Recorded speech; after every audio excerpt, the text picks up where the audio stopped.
নমস্কার বন্ধুরা, এটা আমার বউ। এ ছোটবেলা থেকেই কথা বলতে পারে না। দয়া করে তোমরা একটু ওকে সাপোর্ট করো, লাইক করো, কমেন্ট করো। ফলো করতে বলো, ফলো করতে বলো, ফলো। একটা নাশ দিলা তো সব সর্বনাশ করে।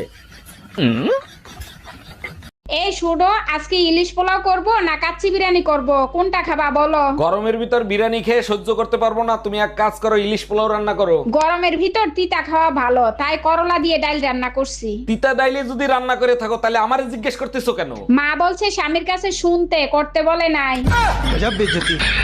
হ্যাঁ ম্যাডাম, এবার আপনি বলেন কত টাকা লোন নেবেন আপনি? স্যার বেশি টাকা লাগবে না, আপাতত 20 লাখ টাকা দিলেই হবে। লোন তো আমি দিয়ে দেবো, কিন্তু ব্যাংকের কাছে কিছু রাখতে হবে। কি রাখবেন আপনি?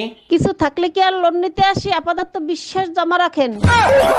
এর জাতীয় পশুর নাম কি? এটা তো পারবেন না। জাতীয় পশু, জাতীয় পশু তো মানুষই।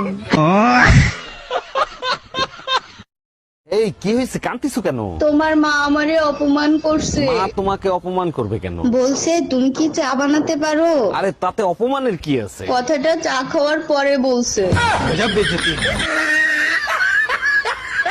ডাক্তার, আমি আপনার নামে মার্ডার কেসের মামলা দিব। মার্ডার কেসের মামলা দেবেন? আমি কারে মার্ডার করছি? আপনার ওষুধ খেয়ে আমার শাশুড়ি মারা গেছে। ওষুধ কিভাবে খাওয়াইছিলেন? সকালে 1 চামচ, দুপুরে 1 চামচ। আর রাতে ওষুধ খাওয়ার নাই কেন? কেমনে খাওয়াবো? চামচ তো ঘরে 2টাই ছিল।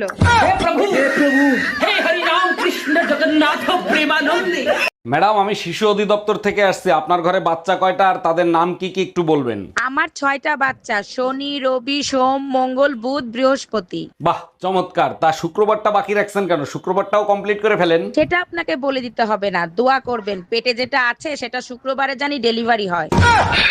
বৌমা, ভাসুর হয়ে আমি একটা কথা বলছি, কিছু মনে করনি।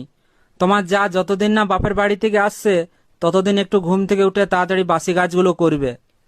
বৌমা হয়ে তাহলে আমিও একটা কথা বলি। বলো। তোমার ভাইকে বলবে রাতে যেন আমাকে তাড়াতাড়ি ঘুমোতে দেয়। তোর সংসার নেই, তুই থাক, গেলাম আমি বাপের বাড়ি। যাও, কিন্তু যাওয়ার আগে সুমন ফকিরের 600 টাকা দিয়ে যাইও। কিসের টাকা? আমি তো তার কাছ থেকে কোনো টাকা ধার আনি নাই। তোমার জন্য একটা তাবিজ আনছিলাম, বলছিল তাবিজে কাজ করলে টাকা দিয়েন। কি তুই আমারে তাবিজ করছিলি? এই এত রাতে তোমারে কে ফোন দেয়? কারেন্ট মিস্ত্রি বাবুলাল ফোন দিচ্ছে। তোমার চেহারা দেখলেই বলে দিতে পারি বাবুলাল ফোন দিছে নাকি বেবিলাল ফোন দিছে। লাউডে দিয়ে ফোন রিসিভ করো। Hello. Happy birthday Shaon baby. যাক, অবশেষে মহারানীর ঘরে আসার সময় হলো। তা কই গেছিলা তুমি? পাশের বাড়ির ভাবির সাথে গল্প করতে গেছিলাম। আর শোনো, এত কিছুর কৈফিয়ত আমি তোমারে দিতে পারবো না। অবশ্যই কৈফিয়ত দিতে হবে, কারণ তুমি আমারটা খাও আমারটা পরো। দেখো, বিয়ের আগেও আমার ওজন ছিল 50 কেজি, বিয়ের 5 বছর পরও আমার ওজন 50 কেজি। তাহলে তোমারটা খাইলাম কোথায়?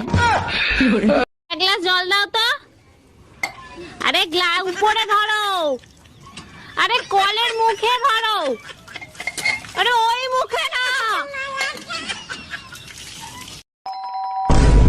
এই তাড়াতাড়ি পালাও, আমার বর এসে গেছে। তাড়াতাড়ি পালাও, আমার বর এসে গেছে। 1 মিনিট, তোমার বর তো আমি, তুমি আমাকেই পালাতে বলছো কেন? আচ্ছা, তুই যদি আমারই বর হোস্টেলে পালাচ্ছিলি কেন, বাজে ছেলে একটা?